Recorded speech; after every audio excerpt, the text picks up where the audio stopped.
안녕하십니까. 국풀국악원 팀장 김병규입니다. 저는 지금 보인고등학교 1학년 학생들의 내신을 담당하고 있고요. 자, 오늘은 지금까지 1학기 내신이 어떠했었는지, 그리고 이를 바탕으로 2학기 내신은 어떤 식으로 대비를 해야 하는지 간단하게 설명을 드릴 겁니다. 자, 그럼 우선 목차부터 한번 보도록 하시죠. 자, 1번부터 5번까지 지금까지 저희 학원 현황, 그리고 1학기의 경향 및 2학기에 관련된 예측들, 그리고 지금 진행되고 있는 수업, 그리고 2학기에 진행될 수업들의 구성과 특징, 그리고 학교에서 지금 1등급을 받는 친구들은 어떤 친구들인지, 그 친구들은 어떤 것들에 주안점을 두고 공부를 하는지, 이런 것들 잠깐 설명을 드릴 거고요. 마지막으로 내신 대비 일정까지 말씀을 드리고 마무리하도록 하겠습니다. 자, 그러면 우선 저희 학원 현황부터 잠깐 설명을 드리겠습니다. 중간고사 때는 80명 정도의 인원으로 이제 시작을 했었고요. 이 친구들 중에서 1등급 학생은 5명 정도의 학생들이 나왔습니다. 자, 그리고 이제 기말고사 같은 경우는 인원이 조금 늘어서 90명대 인원으로 기말고사를 치렀고요. 인원이 늘다 보니 자연스럽게 1등급 학생들도 7명으로 소폭 상승을 했다고 생각하시면 되겠습니다. 아마 여름이 끝나고 이제 2학기 중간고사 때가 되면 조금 더 많은 친구들이 수업을 듣게 되지 않을까라는 생각이 들어요. 자, 그 다음 1학기 경향 잠깐 살펴보도록 하겠습니다. 자, 우선 중간고사인데요. 중간고사 약간 충격과 공포였습니다. 학생들이 좀 좌절했었죠. 외부 문학 지문이 너무 많이 나오기도 했었고, 비문학에서 서술형까지 나오면서 너무나 힘들어했었고, 낙담했었고, 심지어는 전화를 통해서 이제 저랑 얘기를 하다가 우는 친구들도 있었고요. 그만큼 좀 학생들이 힘들어했던 시험이었습니다. 자, 이런 시험에 대한 학생들의 이제 불만도 좀 있기도 했고, 그리고 보인고 선생님들께서도 시험이 좀 너무 난해했다라고 아마 평가를 하신 것 같아요. 그래서 기말고사 때는 이러한 경향에서 조금 벗어나게 됩니다. 자, 이 경향에서 벗어나면서 기말고사에서는 일단 배운 지문에 충실하게 문학 지문이 10지문이 출제가 되었고요. 외부 지문은 출제는 하되 좀 반영 비율은 줄여서 외부 지문은 3지문이 출제가 됐고요. 그리고 비문학 화작 하나씩 해서 2지문이 출제가 되었습니다. 이렇게 출제를 한 결과 확실히 학생들이 좀 시험에 대해서 어떤 점수에 대해서 갖는 부담 자체는 조금 줄었다라고 볼 수가 있겠습니다. 실제 중간고사 때는 많은 친구들이 몰려있는 점수 구간이 40점 초중반대였다면 기말고사 같은 경우에는 학생들의 등급 경쟁이 가장 심했던 구간이 40점 후반 정도였다라고 생각을 하시면 될 것 같아요. 학생들의 점수 자체가 조금 올라간 경향이 있다라고 생각을 하시면 되겠습니다. 자, 이렇게 1학기에 시험이 출제가 되었는데요. 2학기에 그럼 어떤 식으로 출제가 될 것인지 한번 보시겠습니다. 자, 우리 2학기에는 일단 다음과 같이 진행이 될 것 같습니다. 교과서 문학이 역시 주를 이루겠고요. 이 교과서 문학 같은 경우는 교과서 플러스 프린트물을 이야기를 하는 건데요. 특히 보인고 같은 경우에는 2학기에는 가사문학의 백미라고 할 수 있는 관동별곡, 삼이인곡, 상춘곡, 면항정가 이런 작품들이 내신 범위로 많이 들어가는 편이에요. 그런 작품들이 교과서 문학으로 제시가 되지 않을까라고 생각을 합니다. 그리고 두 번째로 외부 문학 말씀을 좀 드리면요.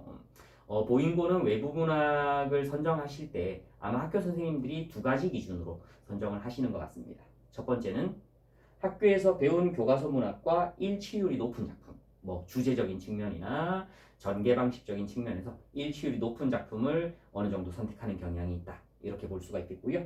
그 다음 외부 문학 중에서 학생들이 다루지 못했을 법한 철저하게 외부 지문, 철저하게 학생들이 모를 법한 지문을 다루는 경향이 있습니다. 약간 평가원이 EBS를 다루는 방식과 좀 유사하다라고 생각을 하시면 될 것 같습니다. 최대한 수능적인 시험을 지향하고 있는 보인고의 모습이 이 시험 구성에도 잘 담겨 있다라고 생각을 하시면 될 것 같아요. 자, 그리고 비문학이 역시 한 지문 정도는 일단 출제가 될 거고요. 이 비문학은 사실상 범위가 있는 거나 다름없죠. 예비 매산비에서 지속적으로 지문이 선정되고 있기 때문에 이 예비 매산비 책을 방학 기간 동안 그리고 이제 실제 내신 기간에 잘 정리를 해 나가는 습관 또한 중요할 것 같습니다.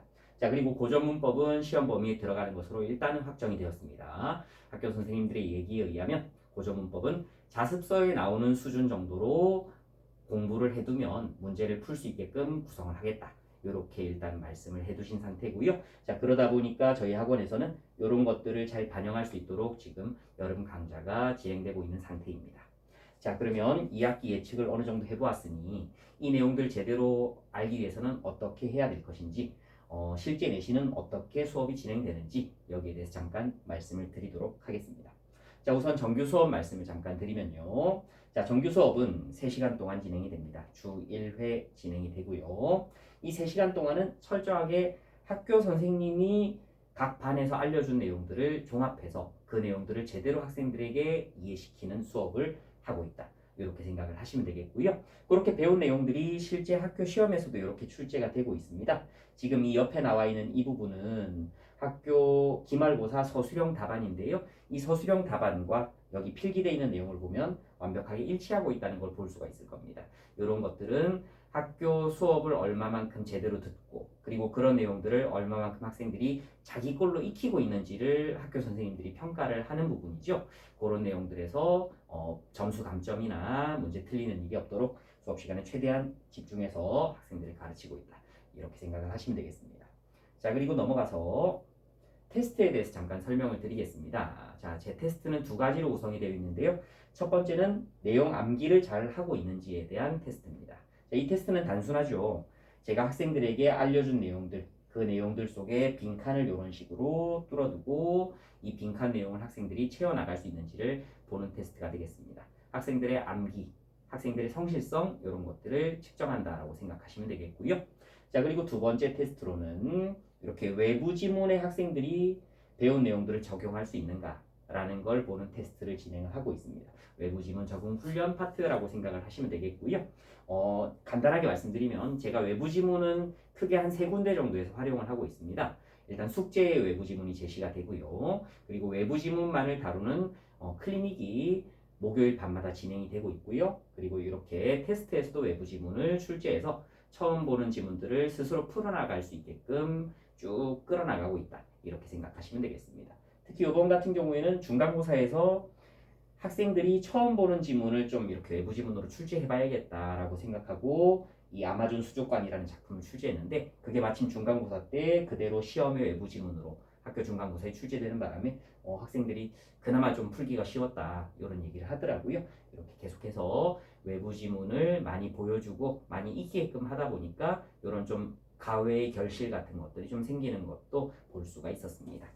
자, 그리고 외부 지문 이런 것들을 숙제에서도 다룹니다. 자, 숙제에서 시험 범위를 숙제 문제로 풀어보는 건 당연할 테고요. 역시 숙제에서도 외부 지문이 좀 강조가 되고 있다. 이렇게 생각하시면 되겠습니다. 실제 지금 보인고는 배운 내용과 외부 지문의 비율이 한 7대3에서 6대4 정도가 되기 때문에 실제 숙제 구성에서도 그 정도의 문항수로 구성을 하고 있는 상태이고요.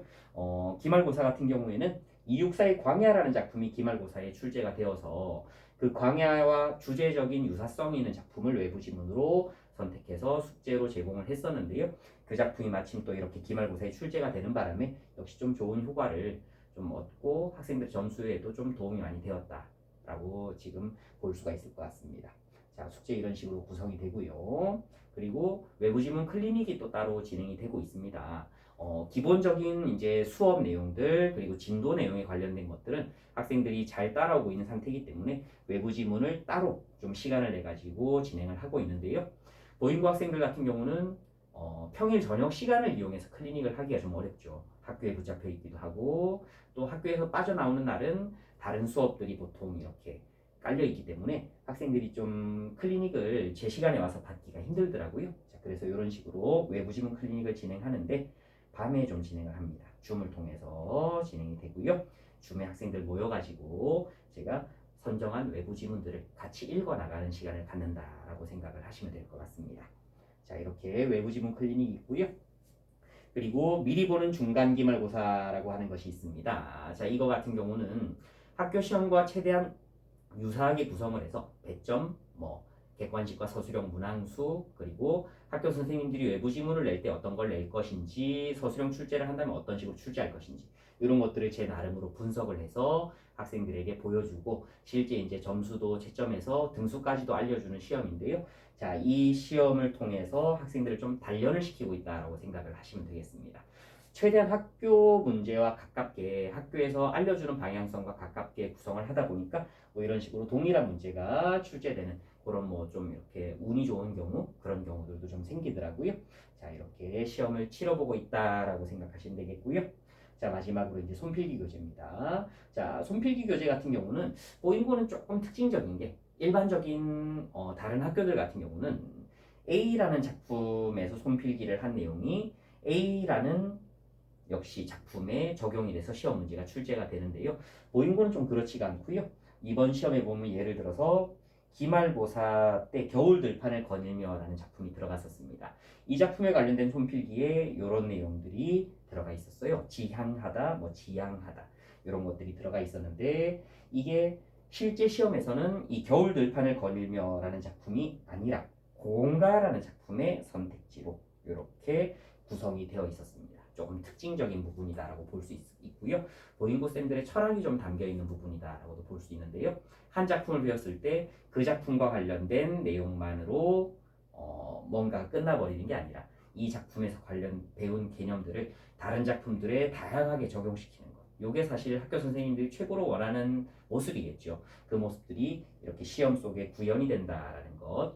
그렇기 때문에 보잉고 학생들 같은 경우에는 손필기 교재를 받으면 손필기 교재 안에 있는 내용들을 암기하는 걸 넘어서서 그 암기된 내용들이 다른 작품에까지 적용될 수 있게 공부가 돼야 되고 그런 부분들을 좀 강조하면서 요즘은 손필기 교재를 활용하고 있다. 이렇게 생각을 하시면 될 것 같습니다. 자, 여기까지가 이제 수업에서 하는 기본적인 것들이고요.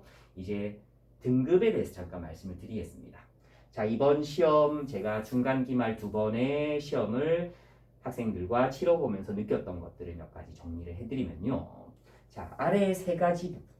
이 세 가지를 충실하게 이행하는 친구들이 결국은 보잉고 내신에서 1등급 경쟁을 하더라. 이런 결론에 도달했습니다. 그중 첫 번째가 암기고요. 그 암기가 가장 잘 반영되는 부분 역시 테스트라고 볼 수가 있겠는데요.